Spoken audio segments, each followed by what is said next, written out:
Welcome back to Media Power Revolution, Making the 21st Century, conference down in central London by the Goldsmiths Leverhulme Media Research Centre. And I'm talking to Professor Natalie Fenton, who's Professor of Media and Communications at Goldsmiths. Natalie, you gave a very interesting talk today where you critiqued a number of different things. One of which was something you described as know-nothingness, and you quoted Slavoj Žižek. What did you mean in the context of the Arab revolutions, let's say? Well, there's been an awful lot of talk around Twitter revolutions, and a lot of those circulate around the technology as being the means of the revolution. And Žižek was very clear when he came up and said, the internet is wonderful, technology is wonderful. It circulates all these ideas around protest and popular revolution in a universal way.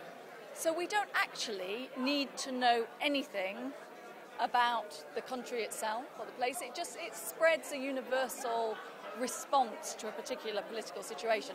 Now, I think that's really quite alarming and quite a dangerous position to get yourself into. If you're saying we literally don't need to know anything about the context in which that revolution takes place, then we actually don't know anything about the revolution.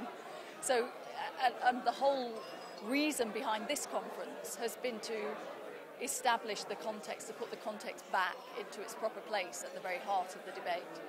But the danger is that runs against something which Žižek also disapproves of, sort of a multiculturalist approach, where we say, of course, the Egyptian revolution is very specific to Egypt, and doesn't have any transferability to our own experience. Whereas surely what we're dealing with in any revolution is causes of universal emancipation. No, I absolutely disagree with that. I think what you have is a situation where, yes, you can take a sense of common humanity from it.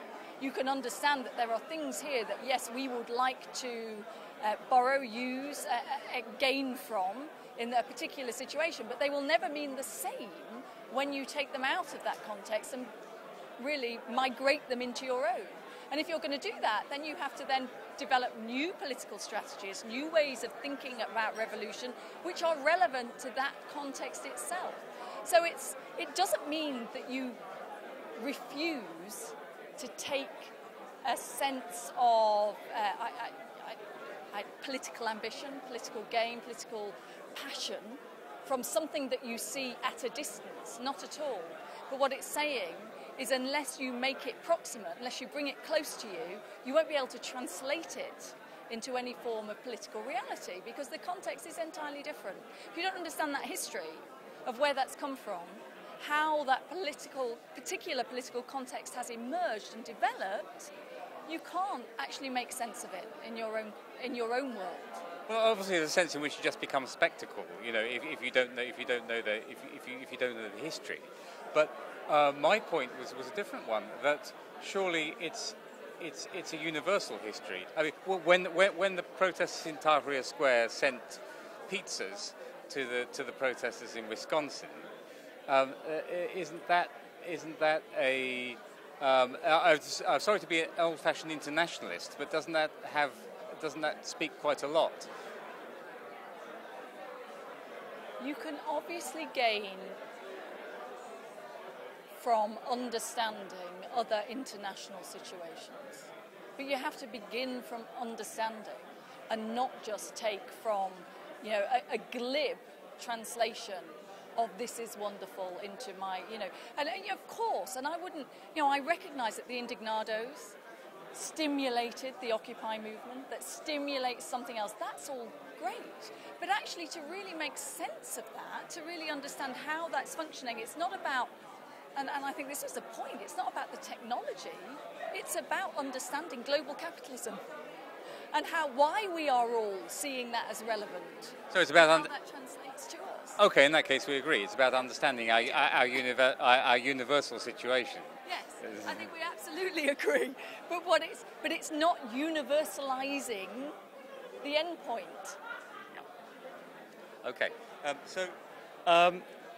let's talk about the Occupy movement for a moment, because you pointed out that here's this movement which works by consensus, is radically democratic within itself, and tries to take that out to other places, and therefore is anti-representative in the sense, but it has a slogan, "We are the 99%," where they're presuming to represent all the people who aren't there. In fact, 99% of the world's population. So do you think that's a problem or a strength? The point I was trying to make is that this is a type of politics that's been claimed as being post-representational, because everybody within it has a degree of autonomy. Nobody stands in for anybody else's views or opinion. It's that embrace of diversity and differentiation, which has kind of grown up out of a particular kind of identity politics in many ways. In some senses, you can see it emerging out of that frame. But what it's doing, in effect, is, as you say, representing other people's views. And I don't have a problem with that. I think that's fine. But it's recognising that this is actually, it's talking about a kind of old-fashioned class labour politics in many ways, which we need to name rather than say it's post-representational. Say, no, actually there is 1% who are doing things all in their own name, and we have nothing to do with it. The 99% need a voice. It's not wrong that we can represent that voice. And we need to stop calling it old-fashioned, because it's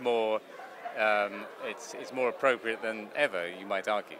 I would totally argue that, is that actually there's a danger of trying to reject an old, what's called a traditional political narrative for a new thing that I think actually is that there's nothing new about it. This is about old inequalities. It's about, the lack of distribution of wealth. It's about profit over people. It's about, here we have a classic divide and rule situation. And actually pretending that we're all individually able to make exactly the same intervention into that debate, it kind of does distract from the political realities or the material political realities that we're dealing with. Natalie, has social media integrated people into politics or not? I mean, that's a really interesting question, because I think it's done a variety of things. I don't think it's particularly engaged people with mainstream politics. I think it has, in some ways, well, it has definitely enlivened political protest.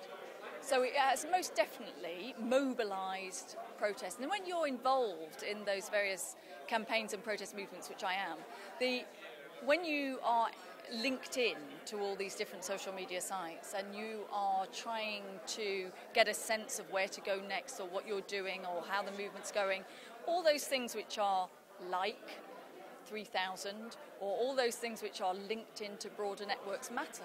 They are meaningful. They actually do generate a sense of political activism. And that atmosphere of political activity and agonism is important. My problem with it is it kind of stops at protest. It doesn't actually go the next stage into the translation of what that protest means for the institutional context of where politics is actually played out. So yes, I think it has. But and in some ways it's a convenient distraction for governments, because it's like, let them do that there. That's fine. Doesn't really matter. Let them do happily, be active in that space. We don't then have to think about it too much. And then my anxiety is that it also satisfies individuals' political desire without actually achieving any political endpoints. Thank you very much. That's extremely interesting. And please read the book, which you'll find in the link on this video. This is Richard Hearing for Vision on TV.